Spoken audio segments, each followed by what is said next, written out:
Hi guys, good morning. This is Dan. Welcome to Engelgeist. For those of you that are new, welcome. For those of you that are returning, welcome back. For those of you that support me over on Patreon, thank you so very much for your subscriptions. They are greatly appreciated. This is the daily forecast. It is for all signs, so it is a broad spectrum reading. I do speak in broad terms, so you need to figure out if and where it fits in your life, if at all. If it doesn't fit, that's okay. It doesn't mean anything's broken or wrong. You're not on your path. You just might be working on something different at this time. This reading's originally created for Thursday, the 1st of June. So we have two new decks for the month of June, and I'll explain to you which decks I chose and why. It is not solely set for that date. If you're seeing it on a different date and it makes sense, by all means utilize the reading when you see it. I do believe readings can be timeless and they can find us when we need them rather than when they were originally created for. For those of you that are new, please check out the drop-down menu underneath any of my daily videos. In there is some housekeeping rules that I want you to know about, things I want you to think about when utilizing my readings, what decks I'm currently using in the reading, how to follow me on social media. If you're interested in doing that, you can follow my Instagram or my Facebook business page. If you're interested in a private reading, you would need to message me there to instigate that conversation. Know that I will never reach out to you to sell you a reading, so if anybody comes to you in the comments or personally and sends you a message saying they're me and wants to sell you a reading, it's not me. Do not listen to them. You have to come directly to me at my sources. Also, there is simple ways of supporting the channel. You can do that by hitting the thumbs up button, hitting subscribing to the channel, and hitting the notification bell so you get notified when I put up new content, which is daily. Also, leaving a question or comment greatly helps. I do read them all. Or sharing the video out also helps get the word out that I'm here. So let's see what's going on for the energy for today. I also want to apologize to those that watched the video the other day. I put up the same video 2 days in a row by accident, but then when the following video that was pre-taped went up this morning, it made a lot of sense, at least to me personally, and then I was like, oh, okay, now I understand why that Knight of Wands is so pissed. So those of you that watch, you'll understand. So the decks that I've chosen for June, I bought this deck a while ago back in New York, when I was in New York, and it's called the Gay Tarot, and since it's the month of June, usually gay pride festivals take place in June, so I thought, let's use the Gay Tarot, and then the modern Nirvana Oracle deck is going to be our Oracle deck for the month, so it'll be interesting to see how these decks pair together. I'm excited, I'm excited, I'm excited. If you're not gay, that's okay, this can still be your reading. So let's see what the cards want us to know.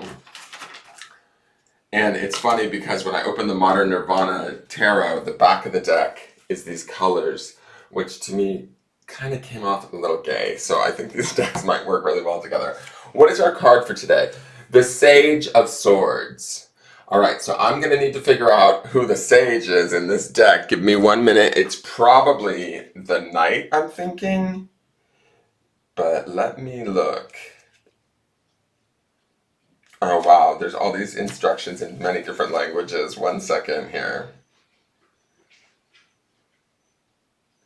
Oh, it's Youth, Man, Guide, Sage. So this is the King of Swords. No wonder why it's depicted as a judge. Wow, okay. Interesting depiction. King of Swords is going to be somebody who's going to favor intellect over emotion. He's going to be a little bit hard around the edges. It makes sense because yesterday's night felt so pissed to me. Some of us, I'm going to say this, are coming into a real intellectual realization about something that maybe hasn't been right for us or hasn't sat well with us. The fact that this is being depicted by a judge indicates that we might be judge, and jury on this issue, area of our lives. Ultimately, we are empowered to make the final decision. We're empowered to sort of set the rule, the law, the choice, the desired outcome, and we're willing to communicate it clearly. And we're willing, I get this sense of what's the word I'm thinking of? Like immobility with this judge. Like we're not budging on our stance for sure with the King of Swords. The King of Swords knows what he knows and he sticks to it. He carries that sword. He's willing to make cuts or decrees, so to speak, as we're seeing this judge here, that serve us, or maybe even the greater good, but definitely serve us in our purpose more so than anyone else.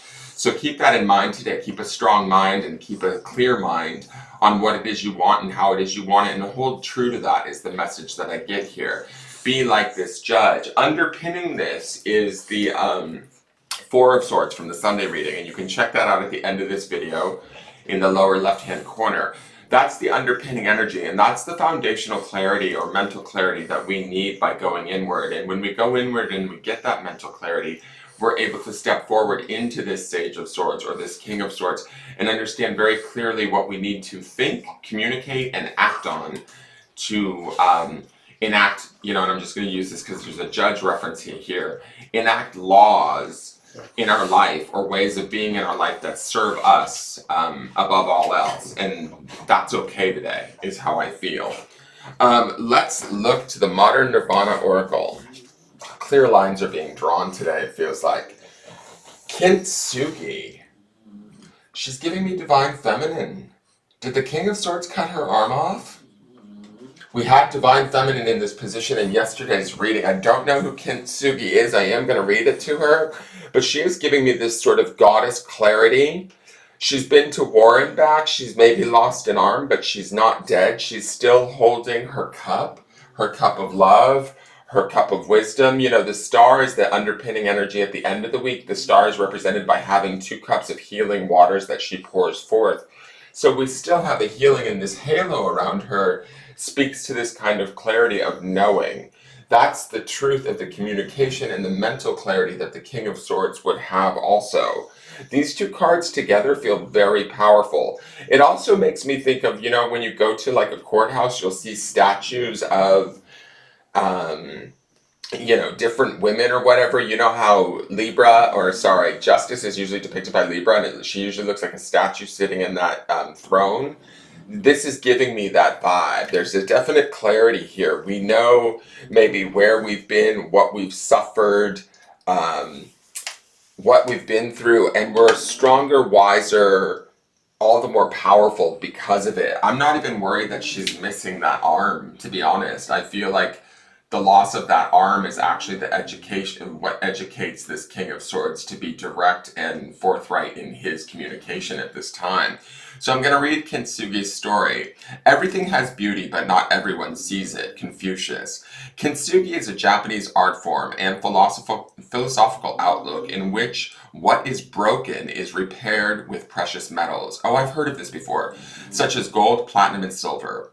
As a living philosophy, breakage and subsequent repair are viewed as beautiful, even in their brokenness. An object's history is its own poetry in static motion, and perceived flaws only add to the unique preciousness of the vessel, which has undergone change through time and direct experience. When we perceive something as damaged or broken, the initial shock of something beloved no longer being what it was can cause a visceral reverberation through the heart space. Feelings of attachment tethered to affection and nostalgic waves of longing can cause deep suffering, and our shattered emotions may cause us to burst into tears in sympathy with what is believed to be broken. This can leave us feeling as though we've been shattered into a million pieces, left wondering how we can get ourselves together to face tomorrow, let alone face today. Yet, if we seek compassion and view what feels like brokenness through the lens of creative catharsis, we allow space for something new to emerge. Brokenness is healed by precious connective tissue, gold found in the lessons, and the new pattern that materializes.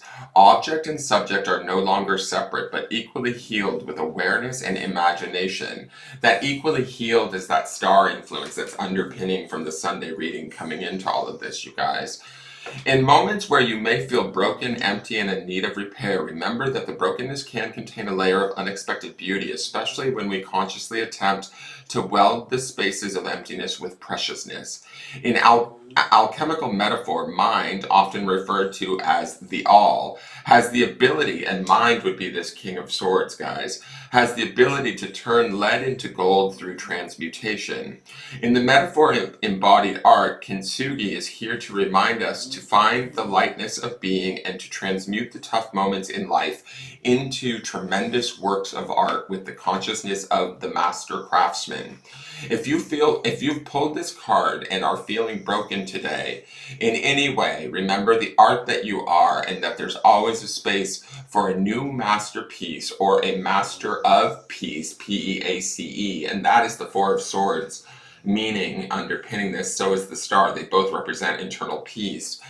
There is a space for a new masterpiece or master of peace to emerge. The mantra is, I weld the pieces of my past back together with gold and stand in my presence as I work as a work of art to behold. What was no longer is, and what will be is beautiful. Wow, guys. I feel like this King of Swords, first off, I've also got to talk about these muted tones of the judge's desk and wall match her body. I like how those pair together. It is this pink heart chakra energy. This is about standing true in what we know to be true mentally, being strong in that mental. Yes, there's some emotions or loss here, but we've overcome that loss through the meditation and the peace that the Four of Swords brings, and the discernment, the clarity, the directness that the King of Swords would have. It reminds us to heal our wounds and to not let our wounds overtake us, but to have the mental strength and stamina to seek more clearly. There's this light emanating from him towards Kintsugi that tells him, I see the truth, I know the answer, I know the law. And it allows him to heal wherever he's been wounded. She has not lost everything. It is actually, she's stronger and more in her knowing for having gone through the experience. I hope this makes sense to somebody. It makes sense to me. Let's look at the clarifiers. We have the Page of Cups. Think outside of the box, believe in magic. This is the cup that's still there in her hand. This is the piece of the star. This is that believing that we can heal, that, not everything necessarily has to follow a linear line, even though the King of Swords will be looking for linear thought. The Page of Cups kind of opens us up to our heart, to new messages, to new ideas, to the child that is within us, to the blessed part of us, the precious part of us that maybe is the very gold that we need to heal the wounds of the loss that we've maybe suffered. We have Justice. Who was I just talking about? The statue, Libra energy, major arcana. She pairs nicely with this judge in the King of Swords. We are looking at something from a very balanced, fair place, and the truth is being told at this time. This is our truth. And let's look at the last one really quick. The Emperor. Okay. We have feminine and masculine both seated in their seat. Libran energy is air. Aries energy is the Emperor. They feed off of one another. They empower one another. They embolden one another, right? They make each other stronger, more astute, more aware, more powerful. This King of Swords is a force to be reckoned with. If any of us are fighting against something, don't fight is the feeling. Be clear on what you need to communicate, what you're thinking, the truth you know to be true, even if it's truth that stems from pain or loss. Don't allow that pain or loss to cloud your truth. Allow your Page of Cups to reopen your heart, your mind, your emotions to the truth of justice, to the action of the Emperor. If there's boundaries that need to be drawn, today is a fucking great day to do it, is what I'm gonna say with these cards here. Today is the day to be really clear on what it is we want, how it is we want it. And those boundaries may only be drawn within ourselves, because underpinning all of this is the Four of Swords, which means we don't have to say anything to anyone. All we have to do is take care of ourselves and heal ourselves through the Kintsugi card and the Page of Cups. Not all is lost. Don't let them take what is precious from you through that loss and distort it, right? Understand that you're still just as strong, just as balanced, if not even more so, is my feeling from having gone through the experience and learned the clarity that you now have. Now it's about mastering that clarity and bringing it into harmony with your more childlike emotional self, and then letting that ride on the power of these cards. I hope that makes sense. Hello June 1st. Let's go to the grounding stone and see what we need to be grounding in. I'm just going to say this to you guys. Remember, the stone for the week is blessed. So this is a blessing ultimately, whatever it is that we're being challenged by or have been challenged by in the past where we feel like we've been hurt. And interesting that we have it on rose quartz, which I was talking about the heart chakra in the pink of the statue and sort of the muted-ish pink tones of the judge's courtroom. This is learn. We've learned something in the process here. So wherever there was maybe technically what would be perceived as a loss at first, we have now ultimately assimilated into knowledge, wisdom, and have learned from it. But we've learned it at a heart level too. Learning is the knowledge of the King of Swords. It is the balance and the strength of justice. Learning is also the action and the astuteness of the Emperor. But learning is also the compassion, right? It's the heart chakra. It's not just mental. We learn mentally, right? But we can also learn through our heart. And that is what Kintsugi and the Page of Swords offer us, is this melding of our mental mind with our emotional heart, and learning this and owning it and understanding that it is a blessing to be had to create further clarity and beauty in who we are and our experience, even through maybe trauma, loss, or challenge. Wow, that's a lot. I hope that makes sense. Remember, underpinning this is that Four of Swords leading to the Star card. So there's a lot of healing underpinning this right now. Return to that healing. Go quiet if you need to. It's completely acceptable. Quiet does not necessarily mean a lack of strength. These cards indicate there's a lot of strength with us today. Tap into it and learn from it and live it, own it. This is your reading. Thank you so much for tuning in. If you enjoyed it, please hit that thumbs up button, subscribe to the channel, and hit the notification bell. Leave me a question or comment. Let me know if this resonates, and share the video out. Have a wonderful day, and I'll see you all tomorrow. Take care. Bye-bye.